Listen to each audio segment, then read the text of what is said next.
Soy sincero, lo que hace rodar el mundo es dinero. Dinero, mucho dinero. Quiero dinero, mucho dinero. Dinero, mucho dinero. Quiero dinero, mucho dinero. Hola, benvinguts a Singulars. Als Estats Units dels anys 50 hi havia un negoci que se l'anomenava així, el negoci del 3-6-3. I què era això? Doncs molt senzill. Era el que feia la banca tradicional. I consistia en el següent, sense complicar-se gaire la vida. Els bancs pagaven els dipòsits al 3% d'interès, deixaven diner al 6 i a les 3 de la tarda els banquers se n'anaven a jugar a golf. 3, 6, 3. Però aquí no hi havia emoció ni beneficis salvatges. De fet, la vida era bastant avorrida, sempre jugant a golf. Així és que calien més emocions, més risc. I aquí ens tenen, sense poder pagar els deutes o gairebé asfixiats. Tothom víctima d'un gran casino. Però vet aquí que de les taules de blackjack o de la ruleta a vegades en surten personatges que les han fet funcionar i que han dit prou. Avui els presentem tot un ex-vicepresident de la Borsa de París. És Francisco Álvarez Molina, llicenciat en Matemàtiques i doctorat en Enginyeria Informàtica. Ha estat també conseller de la Borsa de València. En el programa d'avui també tindrem el cantautor Luis Pastor, que es preguntarà on són els cantautors, què se n'ha fet dels cantautors. Fetes les presentacions, comencem. Benvingut, Francisco Álvarez, gràcies per ser aquí al programa Singulars. Gracias a vosotros. Per favor, acompanyi'm. Vostè és valencià, viu a València. Viu a València, sí. Viu a València, ve amb tren i jo em preguntava si hi ha llum, si... ¿Sí? En las escuelas parece ser que no, pero para el Euromed sí. L'Euromed no passa res, no? No passa nada. No passa res. Paco Álvarez, vostè és autor de diversos llibres, un d'ells és No le digas a mi madre que trabajo en bolsa. Després té aquests dos aquí, que són més recents. Aquest pràcticament no, està exhaurit. I jo, clar, he dit a la introducció que de vegades surten, suposo que m'ha permès la metàfora de dir del casino, de les taules de blackjack i de la ruleta, surten les persones que les han fetes funcionar perquè moralment han vist que alguna cosa no funcionava. Ser vicepresident de la Borsa de París no és poca cosa. Què el va fer deixar aquest món i adoptar una posició crítica? El cambio, yo creo que en muchos sectores las cosas cambian. La bolsa se creó para poner en contacto directo a las personas que ahorran con las personas que necesitan ese ahorro para emprender y crear empresas. Y hacer que esas empresas puedan crear empleos. Bien, recordará quizá usted que la función de algo que se llamaba agente de cambio y bolsa, Sí. que era un personaje, digamos, que no tenía nada que ver con el mundo bancario. Estas eran las personas encargadas. Bien, poco a poco eso ha cambiado, son las entidades financieras las que se han convertido en propietarias de las bolsas, de todas las bolsas. Al mismo tiempo, las bolsas se han convertido en sociedades anónimas, cosa que no eran con anterioridad. Luego, de una función, yo diría, vamos a decir, parapública, se ha pasado a algo extremadamente privado y al mismo tiempo, yo diría que el hecho de automatizar las cotizaciones, cosa que no tiene por qué ser negativo, pero también ha dado lugar a una deformación total de la forma en la que las cotizaciones se realizan. Hoy en día, en un minuto, se puede hacer caer una bolsa entera. Y ocurrió, además, hace unos meses en la Bolsa de Nueva York, y en un minuto pues, puede subir, porque son los ordenadores los que envían las órdenes a razón de un centenar o más por segundo. Los índices están totalmente deformados. Por ejemplo, el IBEX 35, usted lo puede mover con 5 valores. No necesita comprar o vender los 35. Ocurre lo mismo con los demás índices también. Entonces, todo este conjunto de cosas que se han ido deteriorando, pues es lo que en un momento dado me hizo, digamos, pues cambiar e ir más por el lado de la asesoría financiera para precisamente, después de haber visto un poco los toros de cerca, pues evitar quizá que a otras muchas personas les cojan los toros. Allò que es diu, Francisco Álvarez, a la borsa tothom és igual? No. No, perquè, dic, vostè que ha estat a la borsa molts anys, ha arribat a ser vicepresident, conseller de la Borsa de València, quan veu tota aquesta publicitat enganyosa, quan veu aquests vendedores de crecepelo que es passegen per platós de televisió i diuen a la borsa et pots fer ric, ¿usted qué piensa? Pues pienso que efectivamente no se está diciendo todo, como además muchísimas noticias económicas. No se explica.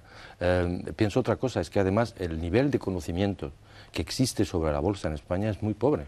Y si eso es así es porque las propias bolsas quieren que sea así. Yo recuerdo que en Bolsa de París, durante un cierto tiempo, el 1% del presupuesto estaba dedicado a difundir el conocimiento bursátil. Y a mí me costó bastante hacerlo en Valencia. L'1%. El 1%, sí. ¿Y a España? Que yo sepa casi nada. ¿Usted ha escuchado alguna vez hablar que se organicen, digamos, difusión, cursos de formación, pero además no para que la gente se convierta en analistas financieros, no, para que tenga unos conceptos básicos? Bueno, solamente hay que escuchar también, digamos, muchas veces la radio o leer la prensa. ¿Usted no ha escuchado el índice de la Bolsa de Madrid, el IBEX 35? No es verdad. El IBEX 35 no es el índice de la Bolsa de Madrid. Yo no tengo nada en contra. En España hay 4 bolsas y hay un mercado continuo. El mercado continuo está gestionado por un sistema, por una empresa que se llama Sociedad de Bolsas. Y esa empresa pertenece a las 4 bolsas españolas por partes iguales. Y el índice del mercado continuo es el IBEX 35. Luego la Bolsa de Madrid tiene su propio índice, que es el IGBM, la Bolsa de Barcelona tiene el suyo, Valencia. Exactamente, que se llaman índices generales, pero el parqué de Madrid cuando se está hablando, pero no, es que son las 4 bolsas las que hacen que el mercado continuo funcione. Parece que son tonterías lo que estoy diciendo, pero es que se van añadiendo. Usted habrá escuchado muchas veces, cuando ha habido crack bursátil, la bolsa se han vendido 5.000 millones de euros. Espere usted, ¿cómo que se han vendido? Para que haya cotización se necesita una compra-venta. Se necesita que alguien compre y que alguien venda al mismo precio, si no, no hay cotización. ¿Por qué se utiliza esa? Podría haber dicho perfectamente, crack bursátil, se han comprado 5.000 millones de euros. Y podría seguir añadiendo muchísimas cosas así. Es decir, que en realidad las personas que se expresan, como usted dice, pues además utilizan un lenguaje que yo creo que lo hacen adrede, porque también yo creo que la ciudadanía piensa que cuando alguien habla de una forma que no se le entiende es que es un crack, és una persona experta. Jo crec que això també participa. Però també, Paco Álvarez, pràcticament tothom és a la borsa indirectament. Todos somos, eso es, le agradezco mucho esa pregunta, todos somos precisamente inversores, todos. Yo cuando hago mis conferencias empiezo precisamente diciendo, bienvenidos, son ustedes todos inversores. Y siempre hay personas que, yo no tengo acciones. ¿Cómo que no?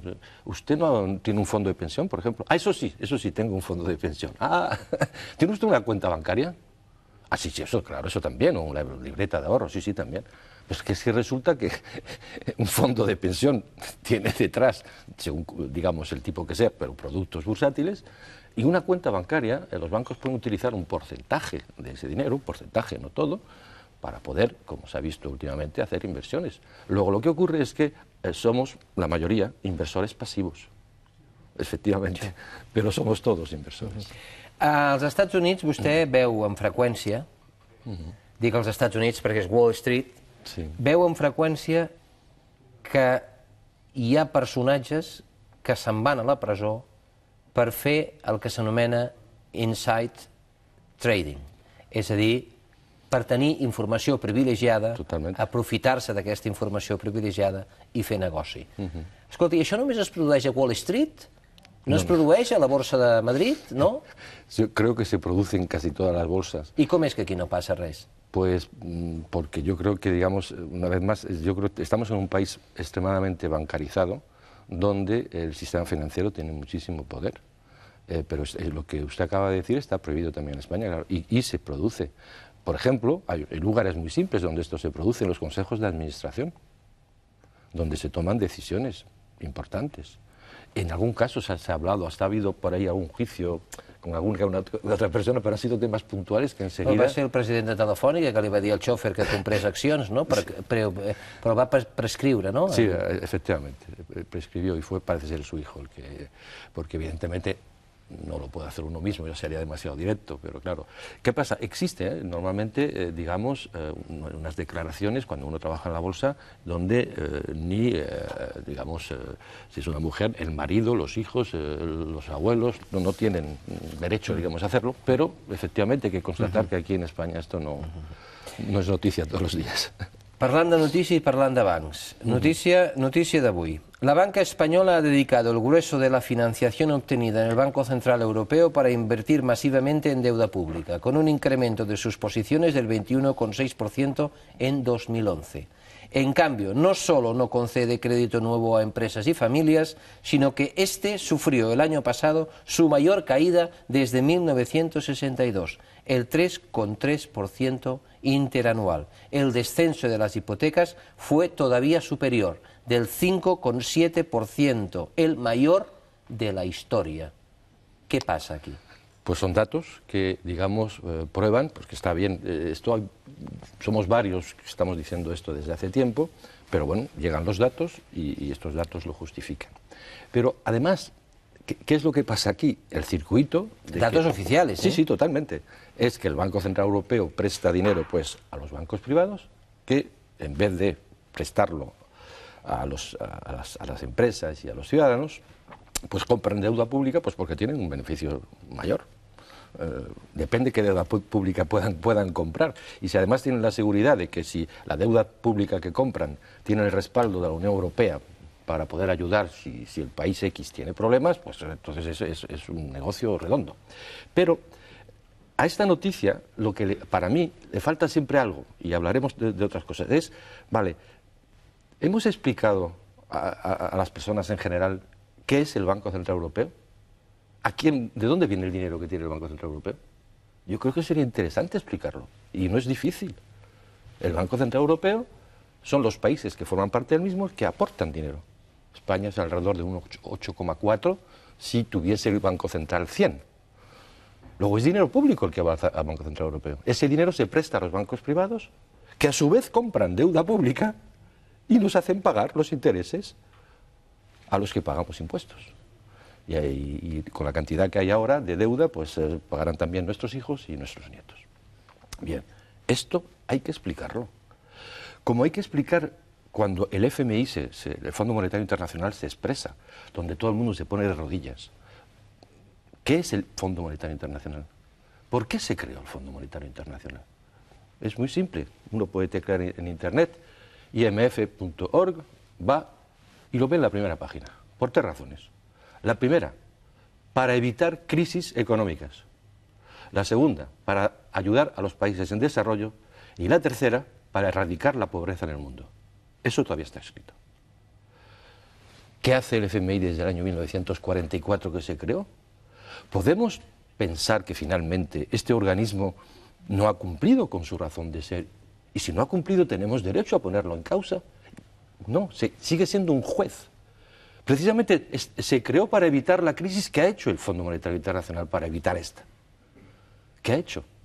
Absolutamente nada, nada más que... Pues, ¿qué pasa? ¿Lehman Brothers no se puede analizar por dónde iba el tema de Lehman Brothers? Bueno, pues veamos el Banco Mundial. Pues el Banco Mundial es lo mismo que el Fondo Monetario Internacional, con la diferencia de que el Fondo Monetario Internacional forman parte países y que el Banco Mundial forman parte bancos. Es decir, que una vez más estamos con un concepto, yo diría, de público y de privado. Y el Banco Mundial tiene los mismos objetivos. Y así es donde yo creo que es importante. Yo creo que nos han acostumbrado a quedarnos solamente, pues eso, con nombres, con titulares que cambian todos los días, que nos entretengamos un poquito por aquí y por allí, y no nos dan o no nos damos el tiempo a la reflexión. Por ejemplo, recortes. Estamos hablando desde hace no sé cuánto tiempo. Tema de Grecia, bueno, fue Portugal, Irlanda. Hay que hacerlo, yo no digo que no haya que hacerlo. Pero nos podemos preguntar qué ingredientes tiene el modelo económico que nos ha llevado hasta aquí. Pues hay un ingrediente que es extremadamente simple. Hay varios, pero hay uno, que es el crecimiento. El modelo económico vigente tiene como gen principal el crecimiento. Hay que crecer. Una empresa que no crece es una empresa fracasada. Una persona que no tiene un salario superior todos los años cambia de casa, cambia de coche. Fracasada. Un país que no crece es un país fracasado. Pero el crecimiento puede ser infinito. No habría que reflexionar sobre el hecho de que es imposible que el crecimiento sea infinito. Todo tiene un contenido. Este vaso, cuando esté hasta aquí lleno de agua, si no lo vacío, no podré volver a poner más agua. Luego, se necesitan crisis. El modelo necesita crisis. Y quiero decir una frase que es conocida de Serge Latouche, que es un economista francés y filósofo que defiende, con Edgar Morin, defiende el decrecimiento. Pero el decrecimiento no el que estamos viviendo ahora, sino una repartición diferente de los recursos. Y dice algo que a mí parece normal. El que crea que en un mundo finito, porque estamos viviendo en un mundo que es finito, planeta Tierra es finito, el crecimiento puede ser infinito, o es un loco o es un economista. Una de las dos cosas podemos elegir. Porque es que no hay otra. Y entonces luego tenemos el tema del dinero, que también forma parte de este otro cromosoma. ¿El dinero para qué? ¿Como herramienta o dinero por el dinero? Y es lo que hemos visto últimamente, el dinero por el dinero. Y así podríamos seguir. Pero hay algo más. ¿Por qué, digamos, no reflexionamos sobre estos ingredientes que nos ayudarían quizá precisamente a cambiar el modelo sin hacer ninguna revolución, solamente cambiar estos defectos que tiene? Pero es que resulta que si analizamos de qué forma el sistema educativo funciona, y yo añado los medios de comunicación en general, pues nos damos cuenta que el sistema educativo educa precisamente para... A mí me han educado, yo vengo de una familia muy humilde y mis padres me han educado para que tenga un buen puesto de trabajo, contra más dinero gane mejor. Eso, así se ha desarrollado mi crecimiento y se sigue haciendo eso. Y yo creo que ya va siendo hora de que nos paremos, de que reflexionemos sobre las cosas. Por ejemplo, otro dato que utilizamos mucho es el famoso PIB, Producto Interior Bruto. ¿Sería posible que analicésemos si verdaderamente una empresa que produce armas y que crece y hace crecer el país y el PIB crece, podemos estar orgullosos de eso? Una empresa que fabrica productos que destruyen el medio ambiente, funciona de maravilla, hace crecer el PIB del país. ¿Podemos estar orgullosos de eso? Una empresa que explota niños, niños en muchos países para hacer ropa, para hacer muchas cosas, hace florecer la empresa crece, el PIB crece. ¿Podemos estar orgullosos? ¿Podemos hacernos este tipo de preguntas tan simples? Y a ver a qué conclusiones llegamos detrás de esto. Y todo esto, digamos, vuelvo a repetir, forma parte de un modelo que nos... Porque claro, nos ha llevado hasta aquí. Es el modelo el que nos ha llevado. Bueno, pues nos damos el tiempo de la reflexión para ver cómo podríamos hacer para canviar este modelo. Parlant de modelo, avui tenim la col·laboració del Roto. Sí. I a les seves vinyetes és claríssima. No sé si vostè veu aquí la que posem, que és si el sistema fracasa tenemos otro igual. Sí, sí. Bueno, el Roto yo diría que es de los pocos que reflexionan y que hacen reflexionar. Cada una de sus viñetas es verdaderamente sobre el sistema Forges también de vez en cuando, sí. Y últimamente más a menudo, ¿no? Efectivamente, eso es así. Pero bueno, que no se quede solamente ahí. Démosle un poquito más de distancia a la cosa, porque claro, no nos engañemos, actualmente lo que se está haciendo es poniendo parches en el modelo. Y además yo diría que yo creo que se está creando ya una conciencia donde la ciudadanía se da cuenta que los propios que intentan poner parches ya no saben qué tipo de parches poner y no están convencidos que los parches que van a poner van a dar resultados. Hemos tenido un ejemplo. Ayer se aprobó el segundo plan de rescate de Grecia. 130.000 milions d'euros. ¿Qué pasó con el primero? ¿Quién inventó el primero?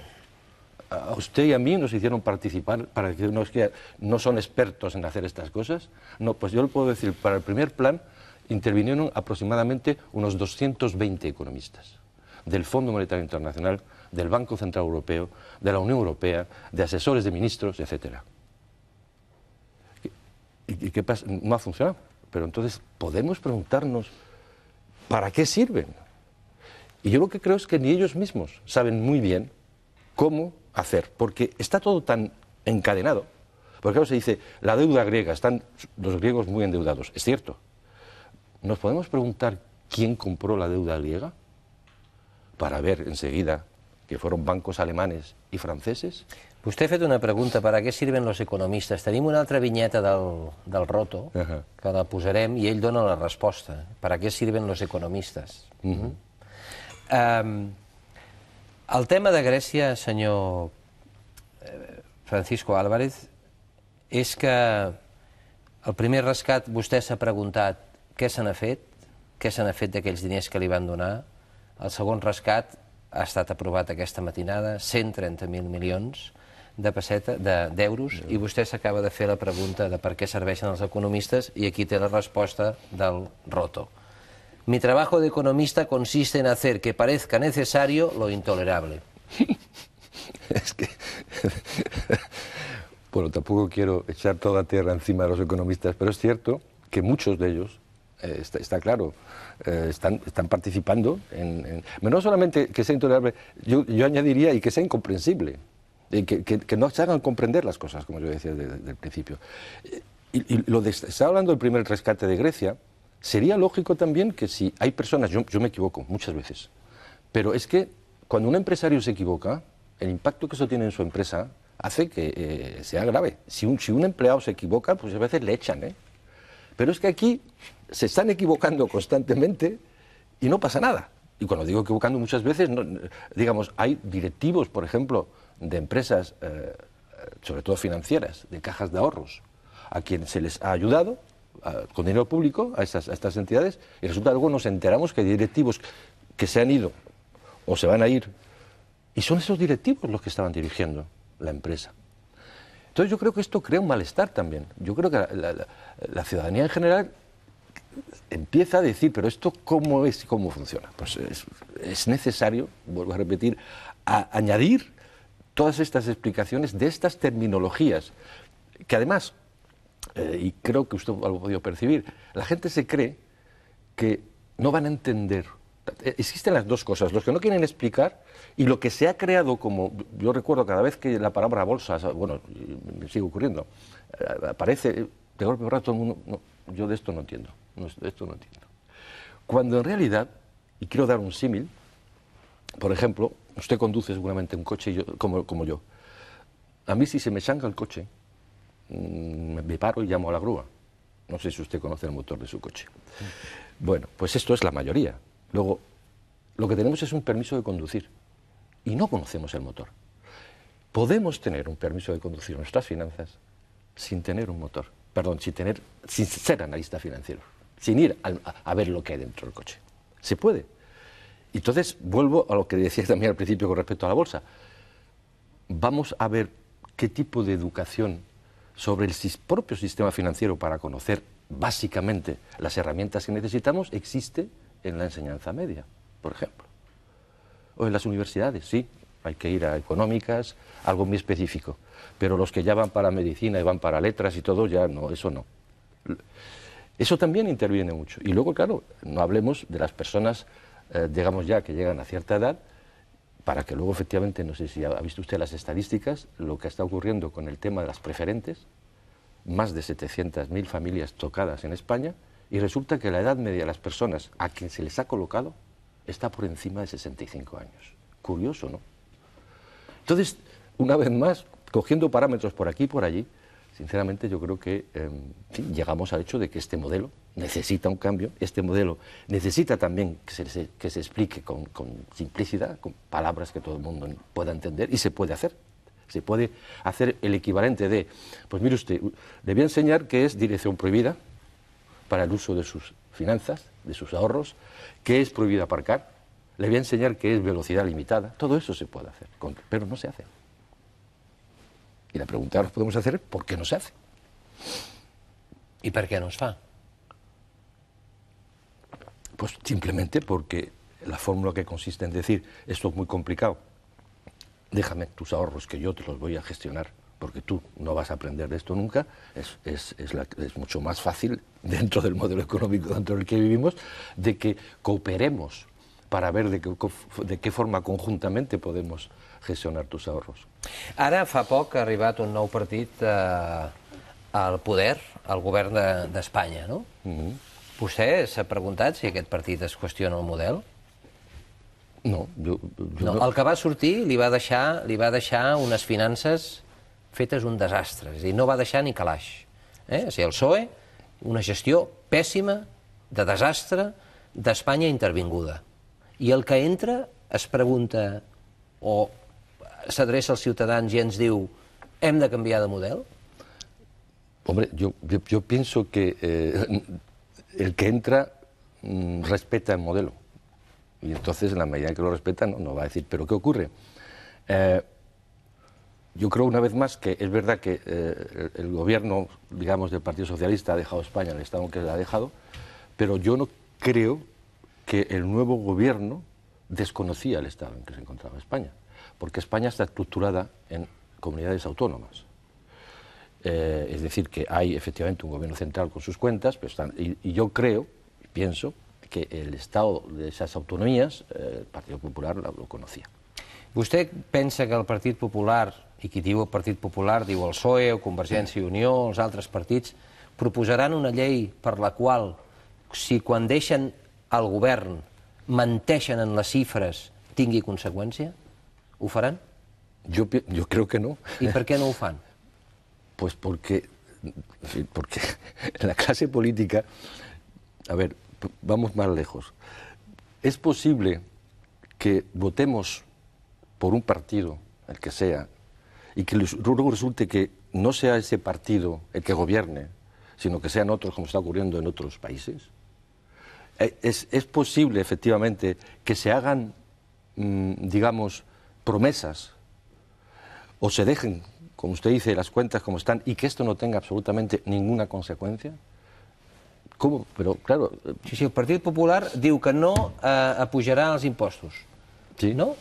Eso dijo antes de las elecciones. Sí. Pero luego resulta que es que se encuentra con un déficit superior al previsto. Que es ahí donde, si me permite, una vez más yo creo que las cosas se pueden hacer de otra forma. Yo es verdad que no me he implicado en temas políticos directamente, pero si yo tuviese que preparar un programa, me parecería normal decir, cuidado, la situación es delicada. Si me encuentro con la situación X, haré esto, esto y esto, esto. Y si me encuentro con la situación Y, pues haré esto y esto y esto. Todo está claro, pero no sé lo que ha ocurrido. Entonces, claro, es ahí donde una vez más... No van dir la reforma laboral que farien, i la situació laboral, la situació de l'atur a Espanya era idèntica.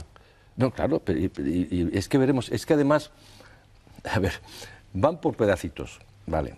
Y esto, el modelo es un todo, y vamos a ver qué va a pasar, ¿vale? El señor Zapatero también hizo una reforma laboral, bueno, no era buena, bien, reforma financiera, tampoco era buena, ahora ya tenemos una nueva reforma financiera y ya tenemos una reforma laboral. Bueno, cuidado, la laboral todavía se pueden discutir, parece ser, algunos temas técnicos, pero claro, el tema está en que cuando uno analiza esta reforma, no ve, a ver, equilibrio entre lo que debe ser en una empresa, entre efectivamente el empresario y los trabajadores. No ve el equilibrio, yo no lo veo. Y de ahí el hecho de que va a dar resultados, pues ya veremos. En la medida en que efectivamente ya el vaso lo estamos vaciando y tendremos a lo mejor la posibilidad de poderlo llenar un poquito, pues a lo mejor ahí sí se crea, pero yo creo que de todas formas esto ya lo veremos. Lo que sí me gustaría, en la línea de lo que usted decía antes, es que si de aquí a un año, vamos a darnos el tiempo, esta reforma no crea empleo, los que la han propuesto deberían sacar las conclusiones. Sí, això ho fan? Vostè creu que fan yo això? creo que no lo farán, no lo harán, yo creo que no.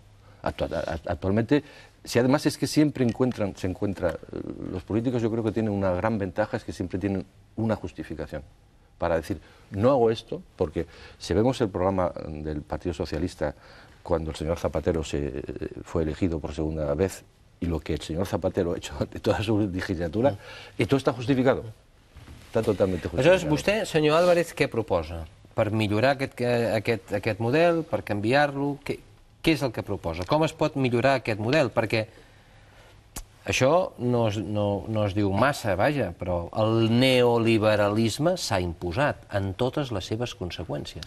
Con todo lo negativo que estamos viendo, sí, claro. Pues yo, si me permite una simplificación, yo diría que lo que estamos acostumbrados, un poco cogiendo las coordenadas de crecimiento y competitividad, y ahí nos pasamos, digamos, intentamos, digamos, que la curva sea para arriba, yo lo cambiaría por cooperación y, vamos a decir, progreso, sí, pero progreso, no crecimiento. Pero se puede progresar sin crecer.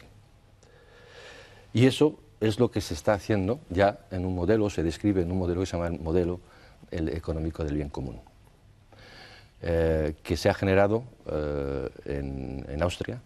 Su autor, digamos, vamos a decir, es un libro de Christian Felber. Que vindrà d'aquí unes setmanes en el programa. Muy bien. Y entonces, pues Christian podrá darle todos los detalles, pero resulta que fue una coincidencia porque yo desde hace tiempo lo que defiendo es, yo lo llamaba el modelo económico del bien común, le llamaba el modelo que va de abajo a arriba y no de arriba a abajo, como funciona el modelo hoy en día. El otro día estaba en Santander y un ganadero que vive de vender leche me decía, es que tiene usted razón, es que yo recibo cartas de arriba diciéndome cuántos litros de leche tiene que dar la manola, la vaca. Y entonces voy a verla y le digo, esta semana toca 17 litros, 17 litros. Y lo que usted dice es cierto, debería ser en sentido contrario, ¿no? Nos bombardean con cosas que luego a lo mejor no funcionan. Entonces yo estaba en esas reflexiones pues cuando me crucé con el libro de Christian, sí. Y ese modelo tiene, cuidado, es muy concreto. Existe una matriz, se cambia el concepto del PIB. Por ejemplo, una empresa que utiliza mano de obra infantil, pues es una empresa que tendrá menos puntos que una empresa que no hace esto. Una empresa que utiliza los paraísos fiscales tendrá también menos puntos. Es decir, cosas que además es muy curioso porque cuando se describe todo el mundo estamos de acuerdo. Los paraísos fiscales, no sé si recordará usted, en la primera reunión del G20 en Londres, cuando estalló la crisis, el señor Dominique Strauss-Kahn, que entonces era el director del Fondo Monetario Internacional, dijo que había que pegar fuego a los paraísos fiscales. El señor Sarkozy y el señor Geithner, que todavía sigue siendo secretario de Estado de Economía en Estados Unidos, dijeron precisamente que había que refundar el modelo. Es decir, cuando yo hablo de cambiarlo, pero ¿qué pasa? Que luego uno se da cuenta que eso son palabras que suenan bien. Fa 5 minuts traiem un titular de premsa en què deia que un percentatge considerable de les empreses de l'IBEX 35 són en paradisos fiscals. Utilitzen, claro. Aquí el té. Les empreses de l'IBEX dupliquen la seva presència en paradisos fiscals en plena crisi. Bien, había que pegarles fuegos a los paraísos fiscales. Y además lo decía todo un director del Fondo Monetario Internacional. Bueno, pues se ha cambiado algo. Esa es otra de las características, digamos, del conjunto de personas, de organismos, es que dicen cosas que suenan bien, porque se dan cuenta que se ha llegado a extremos, pero es que luego no se hace nada. Sí, senyor Álvarez, però, miri, la gent honesta ha de tancar. El petit botiguer, el petit empresari, ha de tancar, perquè no té finançament. El treballador que ha fet bé la seva feina, potser biològicament no té sort, és massa gran, i segons com vagi el vent, el poden fer fora. Cap d'aquestes persones ha causat la crisi que patim, però aquestes persones la paguen directament. I els que han causat la crisi, avui són més rics que ahir. On és la justícia? Está claro que no está. Y para lo que estaba diciendo, por ejemplo, se están desarrollando cosas a poco nivel, que son interesantes, que son cooperativas de crédito. Cuando digo cooperativas, son personas, grupos de personas de barrio que ponen cada uno un poquito de dinero y pueden prestar microcréditos. Pues de eso usted cuenta. Están recreando la bolsa. Hay una experiencia en Quebec que se llama Love Money, dinero afectivo, donde en los barrios, donde precisamente se iban a cerrar las panaderías y las pequeñas tiendas, los vecinos se convierten en accionistas del panadero o del frutero prestando dinero. Eso es que debemos volver a una cosa así, porque finalmente la función de un banco, que usted sabe para qué sirve un banco, para sentarse. Es la palabra de origen que viene de Venecia, pero el origen y la función de un banco era ese. Usted lo ha dicho al principio del programa, es confianza, eso es. El último 3 lo dejamos, que hoy en día puede ser otra cosa, pero me lo prestas y yo lo presto a otro y yo me llevo la diferencia. Pero es que eso ha cambiado muchísimo. Es igual que la bolsa, es que todo ha cambiado. Ya no solamente me llevo la diferencia, sino además voy a coger su dinero y lo voy a invertir en otra cosa que no sé muy bien lo que va a dar, porque lo que voy a hacer es multiplicar, pero no para dárselo a usted, sino para que yo me lo lleve o se lo lleven, etc. Eso es lo que hemos alterado y lo que tenemos que canviar. Com deia Francisco Álvarez, ara és el torn del cantautor Luis Pastor. Si es fa un recull dels intel·lectuals que han criticat amb més duresa raonada aquesta crisi, al capdavant hi trobem homes de més de 90 anys. Stefan Hessel, 95 anys, Edgar Morin, 91 anys, José Luis San Pedro, 95 anys. I què se n'ha fet dels cantautors? També s'ho pregunta el cantautor Luis Pastor, a punt de treure un nou disc que es diu precisament així. ¿Qué fue de los cantautores? Luis. Éramos tan libertarios, casi revolucionarios, ingenuos como valientes, barbilampiños sonrientes, lo mejor de cada casa, oveja negra que pasa de seguir la tradición. Balando a contracorriente de la isla al continente, era la nueva canción. Éramos buena gente, paletos inteligentes, barbudos estrafalarios, obreros chicos de barrio, progres universitarios soñando en una canción y viviendo la utopía convencidos de que un día vendría la revolución. Aprendiendo a compartir la vida en una sonrisa, el cielo en una caricia, el beso en un calentón, fuimos sembrando canciones en esta tierra baldía y floreció la poesía y llenamos los estadios y en muchas fiestas de barrio sonó nuestra melodía. Tardes y noches de gloria que cambiaron nuestra historia y este país de catetos, fascistas de pelo en pecho, curas y monjas serviles, grises y guardias civiles, funcionarios con bigote y chusqueros de galón, al servicio de una casta que controlaban tu pasta, tu miedo y tu corazón. Patriotas de bandera, españoles de primera, de la España verdadera, aquella tan noble y fiera que a otra media asesinó, brazo en alto y cara al sol, leales al movimiento, a la altura y al talento del pequeño dictador que fue caudillo de España por obra y gracia de Dios. Toreando en plaza ajena todo cambió de repente, los políticos al frente, de comparsa al trovador, se cambiaron las verdades, tanto vendes, tanto vales, y llegó la transición. La democracia es la pera, cantautor, a tus trincheras, con corona de laurel y distintivo de honor, pero no des más la lata, que tu verso no arrebata y tu tiempo ya pasó. ¿Qué fue de los cantautores? Preguntan con aire extraño cada 4 o 5 años despistados periodistas que nos perdieron la pista y enterraron nuestra voz. Y así van para más de 30 con la pregunta de marras tocándome los bemoles. Me tomen nota, señores, que no lo repito más. Algunos son diputados, presidentes, concejales, médicos y profesores o ejerciendo asesoría en la sociedad de autores. Otros están y no cantan, otros cantan y no están. Los hay que se retiraron, algunos que ya murieron y otros que están por nacer. Jóvenes que son ahora también universitarios, obreros chicos de barrio que recorren la ciudad, un CD debajo el brazo, la guitarra en bandolera, 10 euros en la cartera cantando de bar en bar. O esos raperos poetas que en sus panfletos denuncian otra realidad social. Y mujeres, ni se sabe. Y sobre todo si hablamos de las primeras gloriosas que tuvieron los ovarios y el coraje necesario de subirse a un escenario de aquella España casposa. ¿Qué fue de los cantautores? Aquí me tienen, señores, como en mis tiempos mejores dando el cante que es lo mío.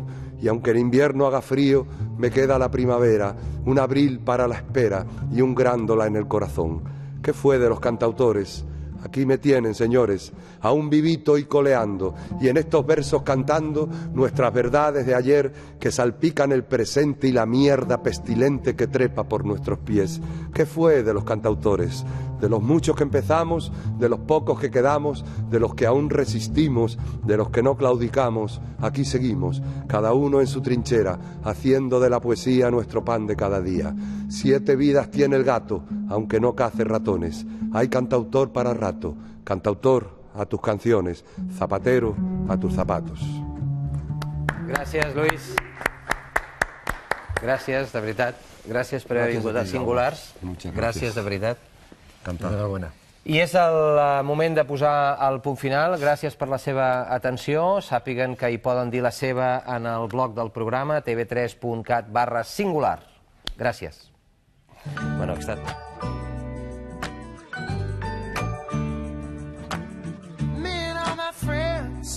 We're all misunderstood.